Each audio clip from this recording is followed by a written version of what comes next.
Governor కోట MLC ఎన్నిక పిటిషన్లపై high court తీర్పిచ్చింది. Dasoju Shravan, కూర సత్యనారాయణ ఎన్నికను గవర్నర్ పునః పరిశీలించాలని హైకోర్టు జడ్జిమెంట్ ఇచ్చింది. కొత్తగా ఎమ్మెల్సీ ఎన్నికను చేపట్టాలని తీర్పిచ్చింది. బీఆర్ఎస్ ప్రభుత్వం అధికారంలో ఉండగా ఆ పార్టీ నేతలు దాసోజు శ్రవణ్, కుర్ర సత్యనారాయణను ఎమ్మెల్సీలుగా నామినేట్ చేస్తూ మంత్రిమండలి తీర్మానం చేసింది.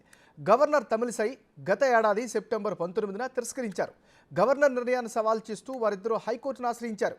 గవర్నర్ పరిధి దాటి వ్యవహరించారని, మంత్రిమండలికి ఎమ్మెల్సీలను నామినేట్ చేసే హక్కు ఉంటుందని పిటిషనర్లు పేర్కొన్నారు.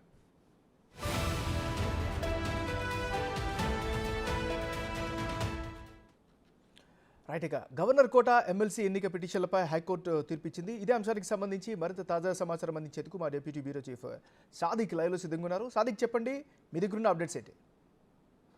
ఎంఎన్ఆర్ గత ప్రభుత్వంలో 2 ఎమ్మెల్సీ స్థానాలు, అంటే గవర్నర్ కోటలో 2 ఎమ్మెల్సీ స్థానాలు గాను ఇద్దరికి నామినేట్ చేసేందుకు గాను ప్రభుత్వం మంత్రివర్గం నిర్ణయం తీసుకొని గవర్నర్ పంపింది. గవర్నరు దాసో శ్రవణ్, అదేవిధంగా కుర్ర సత్యనారాయణ యొక్క నియామకాన్ని కూడా ఆమె ఆపడం జరిగింది. దీంతో ఆ తర్వాత జరిగిన పరిణామాలు చూసినట్టయితే ఎలక్షన్స్ వచ్చాయి.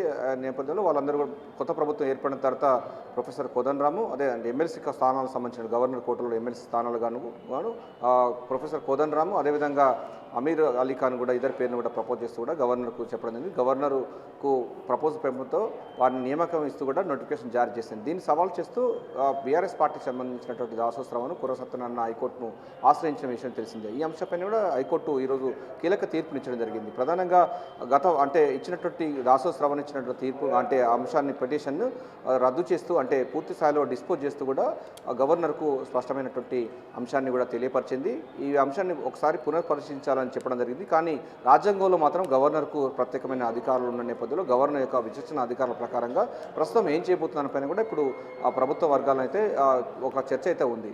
మొత్తం మళ్ళీ ఈ అంశం పైన కూడా పూర్తి స్థాయిలో కూడా మంత్రివర్గం మరోసారి కూర్చొని మరో 2 ఇద్దరు పేర్లు కూడా పరిశీలించేందుకు గాను మంత్రివర్గం ఒక నిర్ణయం తీసుకోబోతుంది. మళ్ళీ కూడా ప్రొఫెసర్ కోదండరామ్, అదేవిధంగా మీర్ అలీ ఖాన్ పేర్లనే ప్రపోజల్ చేసి గవర్నర్కు, అంటే మంత్రివర్గంలో నిర్ణయం తీసుకొని గవర్నర్ పంపితే గవర్నరు తన విశేషణ అధికారాల ప్రకారంగా వారిని ఎమ్మెల్సీగా ప్రమాణ స్వీకారం చేసేందుకు కూడా మార్గం సుగమమయ్యే అవకాశం ఉంది. అయితే ఇప్పటి వరకు దాసో శ్రవణ్ ఇచ్చినటువంటి కేసుకు సంబంధించినటువంటి అంశంపైన స్పష్టమైన తీర్పుని ఇవ్వడంతో ఇక ప్రభుత్వానికి చాలా సులువైనటువంటి అంశం ఉంది. ఇక 2 స్థానాలు కూడా కాంగ్రెస్ పార్టీ ఖాతాలో కాబోతుంది.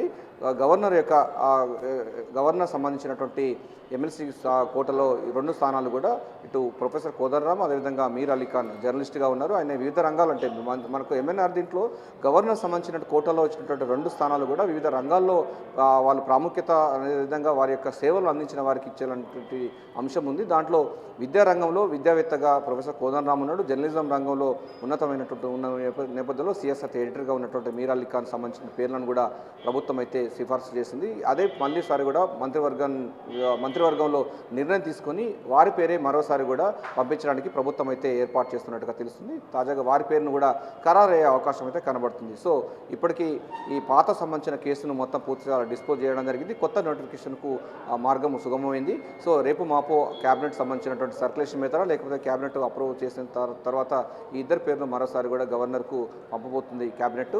ఆ తర్వాత వారు అధికారికంగా ఎమ్మెల్సీ స్థానంలో 2 కూడా పూర్తి స్థాయిలో భర్తీ కాబోతున్నాయి. Right, thank you Sadiq.